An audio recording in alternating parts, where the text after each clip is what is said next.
रायगड़ार अधिष्ठात्री देवी मां मझीघरियाणी मंदिर दानहुंडी 6 मास पर आज खोल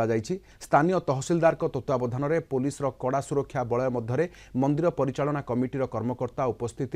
9टी दानहुंडी आज सका 9टारू खोल गणति चली हुंडी दान अर्थ गणति कार्य विभिन्न संगठनर महिला पुरुष स्वेच्छासेवी सदस्य नियोजित रही प्राय 200 अधिक कर्मकर्ता गणति प्रक्रिया नियोजित रही गत 6 मास तले दानहुंडी समुदाय 19,15,422 टंका सुना 53 ग्राम रूपा 2 केजी 392 ग्राम सहित 33टी विदेशी मुद्रा मिली आज सका 9टारू गणति आरंभ हो राति 9टा पर्यंत चलिबो। तेबे आज दानहुंडी बाहर अर्थ यूनियन बैंक मुख्य शाखार डिपोजिट कराजिबो बोली मंदिर परिचालना कमिटी पक्षरु कहा जायछि। प्रथम थर तो मुझे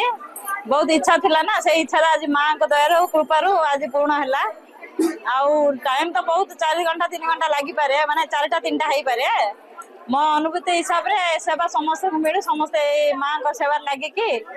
खुशी रे सब सेवा करंतु गणना सब ठीक ठाक होईची मु सब बेले आपण चैनल माध्यम रे देखु थाउची एडा मते भी खुशी लागला आपण ये हवा पई।